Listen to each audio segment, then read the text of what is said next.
Hi guys, Jordan from P&P Campers. I'm just going to be doing a handover video on this Autosleeper Symbol. So it's a 59 plate based on the Peugeot Boxer chassis. The majority of these vans are based on these Peugeot Boxers or Citroen Relay / Fiat Ducato. They're the same, to be honest with you. So yeah, what we'll do is we'll start here under the bonnet, and then I work my way all the way around the outside of the vehicle, and then I will show you through the inside after that. You have to bear in mind that it has just been washed, so anything that you see dripping and stuff like that, it's just because it's just been literally just been cleaned. So just thought I'd point that out. Right, so over on the left hand side under the bonnet, we've got the majority of your sort of consumable items.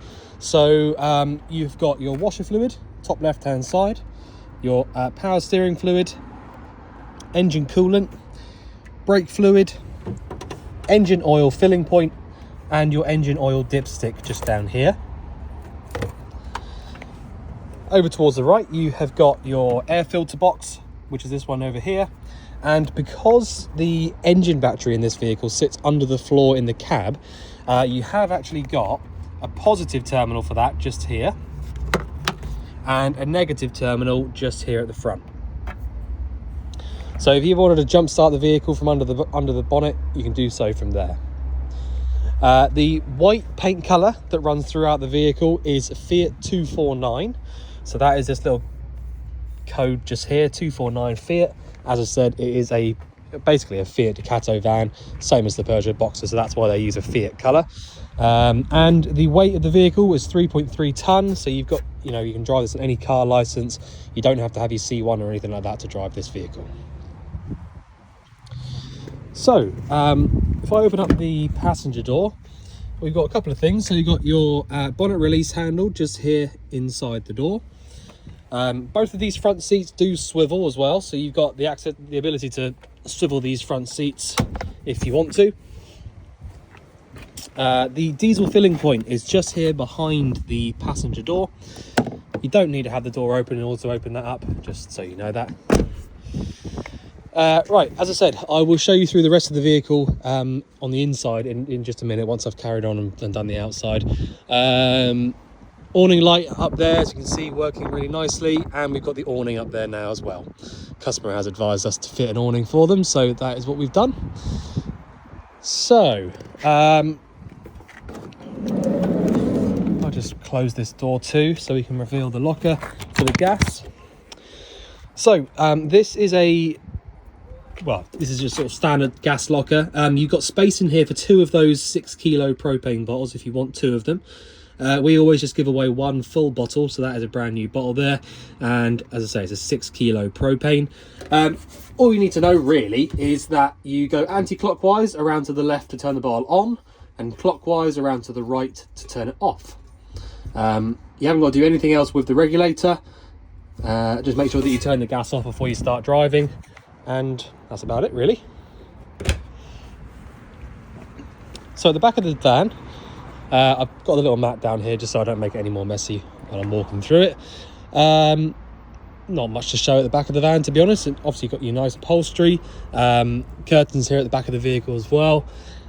You have got a external hot and cold water point, so if you wanted to use that is where you would put that, or pull this out from and use your external hot and cold water.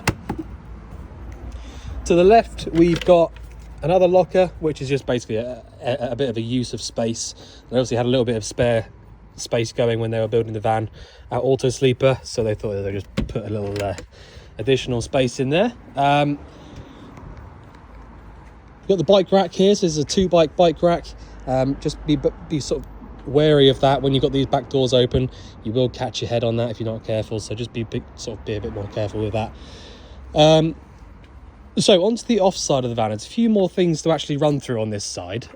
So we've got these 2 vents just here on the rear off side here, and these are both to do with the fridge. So if you had the fridge lit up on gas, you'd probably be able to hear a very, very slight sort of gas burner noise from down in this area. So when you've got that lit up on gas, that's perfectly normal. Bit further forward, we've got your electric hookup point.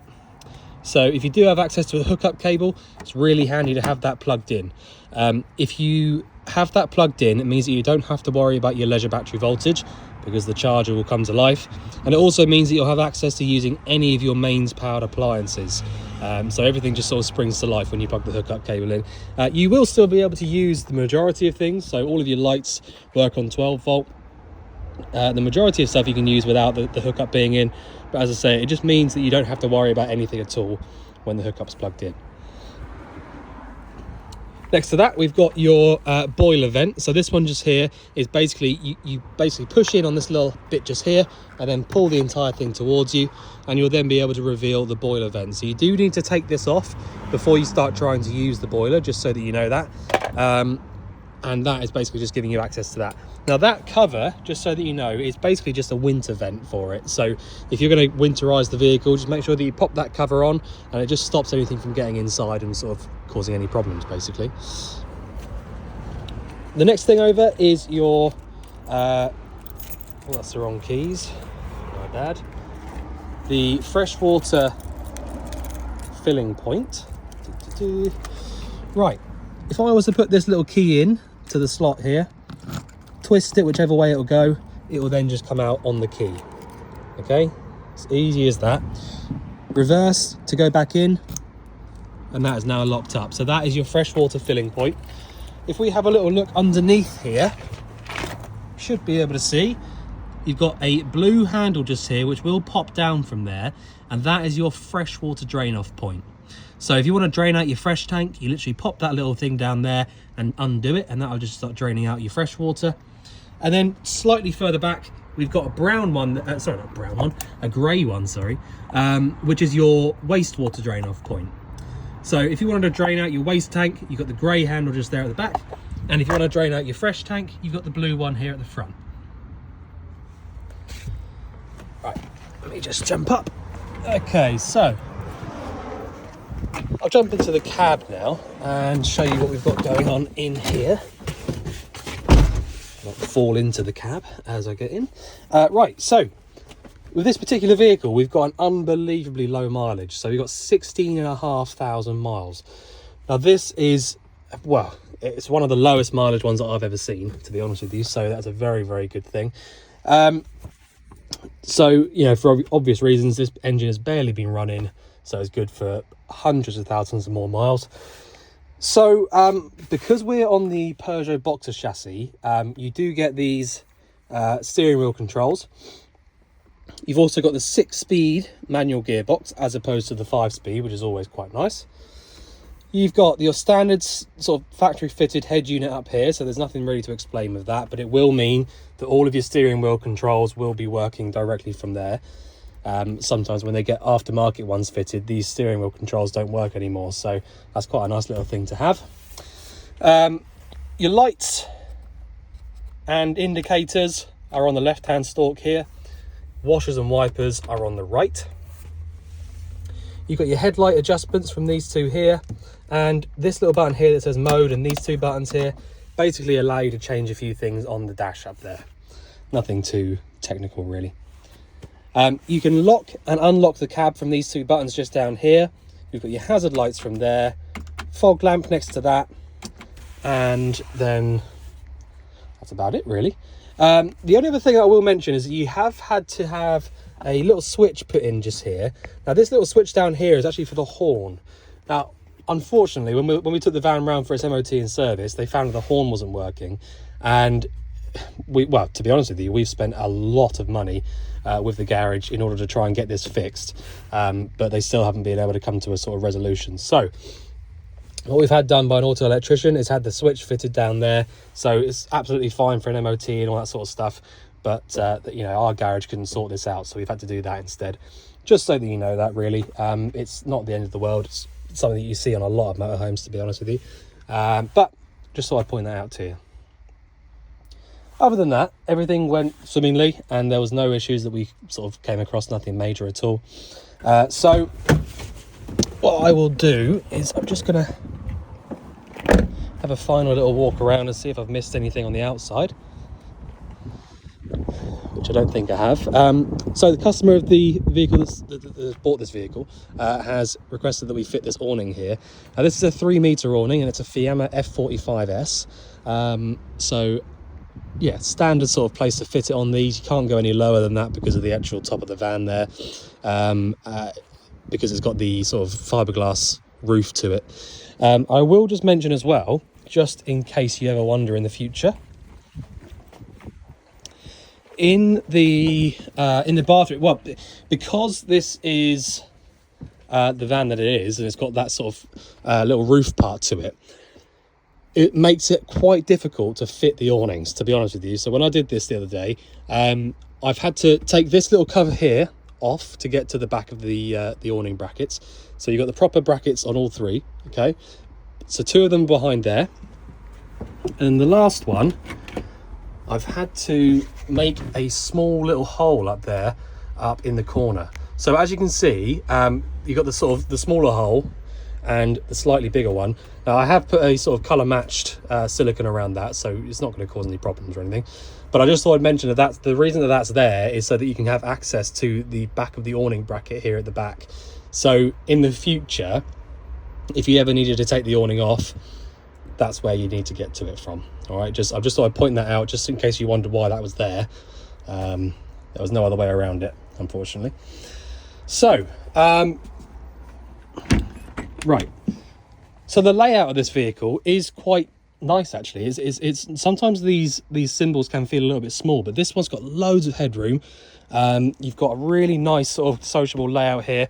You can actually take this back so that you've just got two single seats here. We've left it down in this position here so you can see how it sort of makes up like that. But yeah, so you've got the option of making two single beds or a double bed. Obviously, as I say, both front seats do swivel round, so if you wanted to make nice long single beds, you can use those seats there as well. And so yeah, it's a really clever little layout.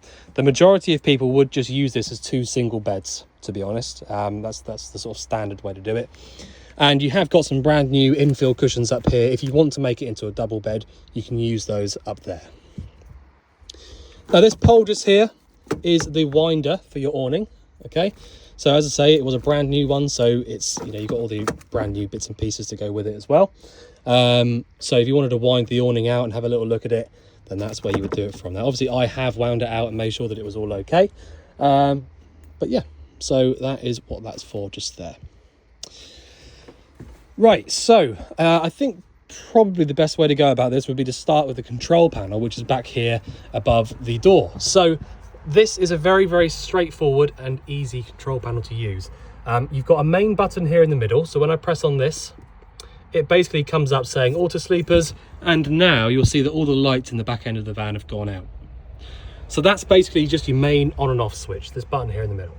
When I press this on, it comes up with a bit of a home screen here telling you the date and the time. Okay, that is very slightly wrong, but you can go through and change that if you want to.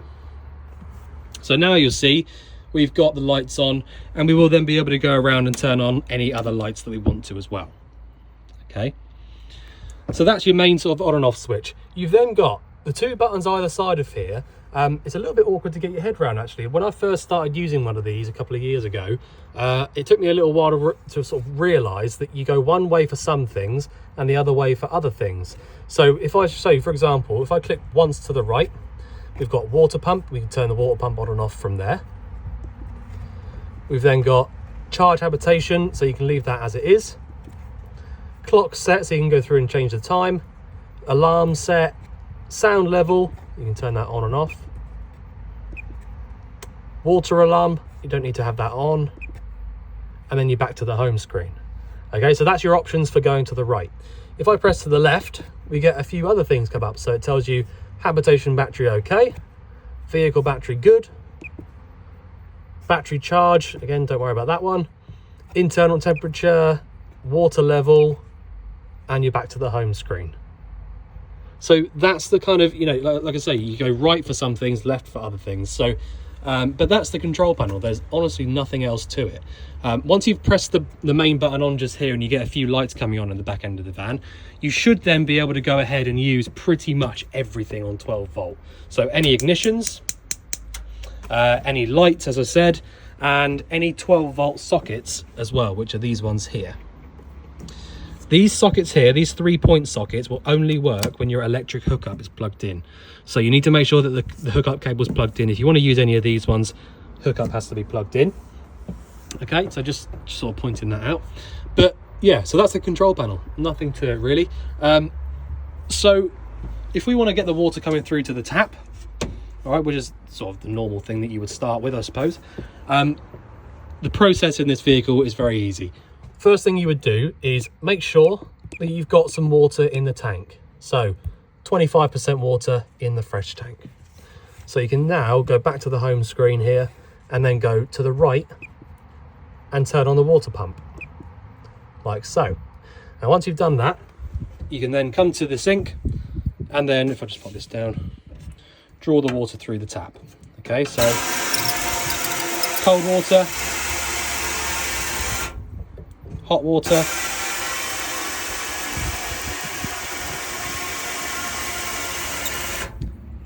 and doing that, just literally doing what I've done there, is really important. So with any vehicle or any motorhome that's got a boiler, it's really important that you make sure that the boiler is full up of water before you start trying to use it. Now, the only way to do that, because there's no gauge or anything like that for the boiler's water level, so the only way to do that is to do what I've done just there. Turn your water pump on and draw the water through the tap. Now basically, if you don't get any water coming through the tap on the hot side there, if it just sort of coughs and splutters and doesn't give you any water, it means that the boiler isn't quite full yet. And that's not a problem, it's just something that happens sometimes. So you need to make sure that you've drawn the water through the hot side of the tap, sorry, and then just made sure that the water's coming through nice and clearly. Now there is one thing you need to make sure of as well, before doing that, is you need to make sure that your boiler drain, if I just zoom out a little bit, you need to make sure that your boiler drain is closed. So if we have a little look in here and zoom in, well, it is down there. It's a bit awkward to see on the camera, unfortunately, but basically you've got a little yellow drain handle down there. Now basically the yellow drain handle needs to be laying down flat like this, okay? If it's upright like this, any water that goes to the boiler will drain straight out onto the floor outside. Okay, so that's what you would need to do if you wanted to winterize the vehicle. You would just basically lift up that drain upright, and then it will just drain all the water out underneath. Now that's something that you would only really do in the winter. If you're going to come to winterizing the vehicle, you need to make sure that you drain that boiler out. But as I say, the only thing you need to do, to be honest, you don't actually even need to do that. I'm just sort of being a little bit overkill with that. But if you wanted to sort of double check that the boiler's definitely full, check the water up there by putting the hot side of the tap. As long as you get water coming through at a decent pressure, then you can turn the tap off and use the boiler however you want to. Okay? It's only when you want to winterize the van that you'd actually have to come down there and turn the drain tap. But there you go. So that is the sort of water system, really. There's not really much else to it, to be completely honest. So in the bathroom, just kind of on that same sort of topic, you have got the shower up there and the tap just down here as well. That's just a hot and cold tap, you know, nothing to it at all. You've got a little pull down sink in here, and obviously a tap in here as well. Now this is basically just a standard hot and cold tap. Same goes for the rest of the van. It's very, very straightforward. The toilet is the only thing that I tend to explain. So you've basically got, on the left hand side, you've got a little flap just here. When you pull on that, it opens up the flap here into the toilet itself, into the cassette, and it will drain out anything that's inside the bowl into the cassette. When you push the handle back, that closes the flap back over, and that's it. You've also got a blue button just here, which when you press on that, it will pump around the flush fluid into the bowl in order for you to actually flush the toilet. And that is it. That's all there is to it. Nice and easy. If you ever wonder what the little vent there is for, that's a heating vent. So if you wanted to isolate that, you can just turn the inside part of it off so that it's laying down flat, and it will just stop any air from coming into the bathroom here. Okay, so on that same sort of subject, when it comes to the heating in this van is a diesel heater.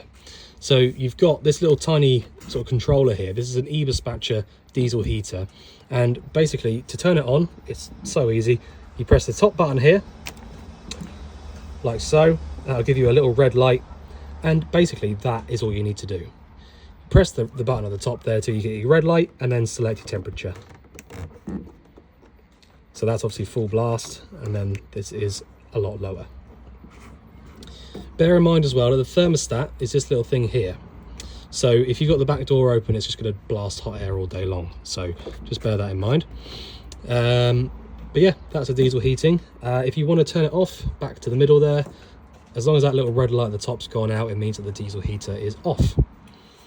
If I press the button at the bottom, you get a blue light come on, and essentially that is just the fan pumping around cool air.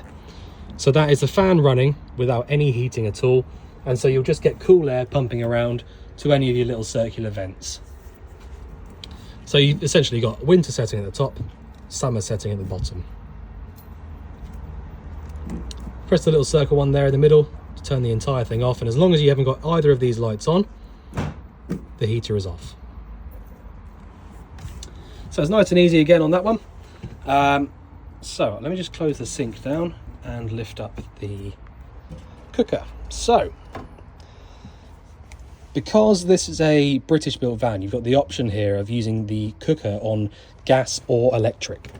So basically what I mean is you've got 3 burners at the top just here, so they'll all come on individually with the ignition there.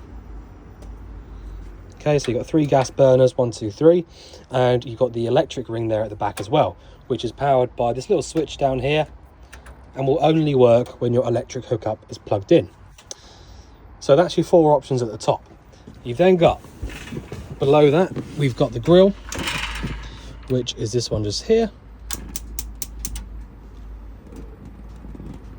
And that will light up both sides straight away, no problem at all. And then underneath that we have got the oven, which is the very end one here on the right, and it lights up perfectly there as well.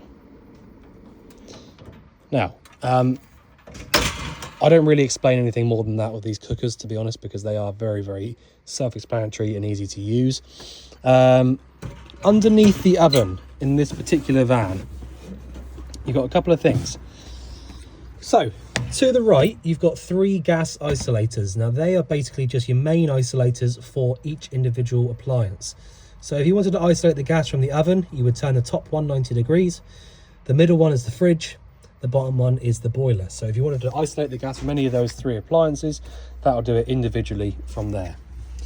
You've also got your trip switches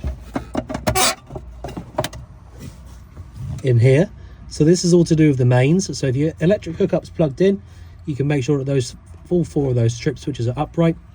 And you've also got, if you look down a little bit lower, you've got 3 individual switches. So on the left, you've got heater, which you don't have to worry about. You haven't actually got that option.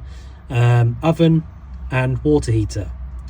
So if you wanted to turn on, so this is assuming that your electric hookup's plugged in. If you want to use the cooker on the electric option here, so you've got 1 all the way through around to 6. If you wanted to use that with the electric hookup plugged in, you would have to make sure that your oven switch down here is turned on. The one on the right, the water heater one, if you wanted to heat the water up via the electric element, you would just turn that switch on in there and it will start heating the water up straight away. Just, you know, that's all you have to do. So heating the water up is just press the water heater one on. And if you want to use the electric option here on the oven, then you can use that by turning that button on down there. So, keeping on that same topic of the water heating, you have also got the option of using it on the gas. Now, the majority of people would use this on gas, to be honest with you. It does get warmer a lot quicker on the gas. And to be honest, as is the same with a lot of appliances, not even just in motorhomes, just in general, when you have a gas option like you do here, it's best to try and use gas as often as possible, because it means that you won't get clogged up with dirt and sort of spider webs and stuff like that. Obviously all of these options are here for you to use either on gas or electric, but as I say, the more often you can use these things on gas, the better. So Ultra Store, as you can see down here, as it says on this little dial here, is the name of your boiler. So if you want to get the water hot, all you have to do is twist the little gauge around here once to the right, and you'll get a little green light. And basically the boiler will light up, and as long as you don't get a little red light come up next to the green one, then the boiler is all good and just sort of ticking away as you would expect. Now you've got a temperature gauge inside there as well, so you've got 30 all the way through to 70, and that is just literally the temperature that the boiler will get the water. So when it gets to a certain temperature, it will turn itself on and off, and it will just basically keep the water at that same temperature. So yeah, again, very straightforward on that one. You haven't got to do much with it. You just sort of set your temperature, switch it on, and that's it. Make sure that you take that cover off on the outside before you start trying to use that. That's really important. It will not light up if you have the cover on, and if it does, it's going to go bang. So make sure that you take that cover off. But yeah, so that's how you would get the water hot on the gas. Probably the last thing to sort of point out will be the fridge. I don't think there's really much else to show other than that. So you have got, in this particular van, you've got what's called a three-way fridge. So it's a Dometic fridge, and it's an electric ignition. So you've got this little switch here on the right, which is your electronic ignition. And basically you've got the three options there. So you've got, on the right, we've got this area over here, which is all to do with the gas. So if you want to light the fridge up on gas, let me just chuck this out of the way. If you want to light it up on the gas, then essentially, sorry, I'll just zoom out a little bit. All you need to do is turn your little ignition switch on here. In person, I don't know if you can on the video, but in person you can hear the ignition clicking nice and clearly. So turn your ignition on, and then push in on the gas valve and twist around to the left. Now if we just make sure that ignition stops,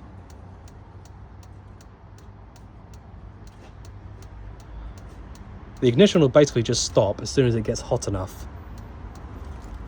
There you go. So that's just turned off nice and quickly. I'm still holding on to this just for a second, just to allow it to warm up a little bit. And I'll let go. Now, as long as you've let go of this little valve here, and it's in this position, and your ignition switch has stopped flashing and stopped clicking, that means that your burner is lit. And that's it. That's how you light it up on gas, and you know, leave it a couple of hours and your fridge will be nice and cold. So that's how you would light it up on the gas. Now, a good little thing to do as well, when you come to turning it off, if you turn this valve off first before you start turning off the ignition, you know for a fact that the flame's gone out, because the ignition will start flashing at you again. Okay, so it's just basically a way of definitely knowing that the gas has gone out. Turn your ignition switch off, and that's the gas side of it switched off. The two other options that you've got a green switch and a red switch. So basically the green switch is for when your electric hookup's plugged in, and that'll just basically start cooling the fridge down via the electric element, and it'll take a good couple of hours, just like the gas, to get the fridge cold. But that is literally all you have to do on the mains. Okay, so the green one is for your mains electric. The red one is slightly different in the sense that it doesn't actually get the fridge cold by itself. All it really does is hold the temperature inside the fridge as you drive, and it actually uses the engine's power to work. So you'll find that you won't get anything coming out of that red switch unless the engine is physically running. All right, so basically what you need to do is you need to get the fridge cold before you leave to go somewhere, either on the gas or on the mains electric, the green one, and then switch over to the red one there, the 12 volt, just for when you're driving. When you get to wherever you're going, like campsite or wherever it is, you need to make sure that you switch back to one of the other two. Okay, but that is the same on all of the motorhome fridges. It's exactly the same sort of way of using them, and yeah, it's nice and easy. So I don't think there's anything else that I can really explain. I mean, there are other things, obviously, like there is in everything, but it's all very, very self-explanatory. So a lot of the things that are in here, you'll more than likely find that you'll find them anyway. But I think I've covered the majority of the sort of appliances and stuff that you might not know how to use straight away. So if there is anything you think I've missed out or anything you want going over again, just let us know. But otherwise, we look forward to seeing you soon. Thanks very much.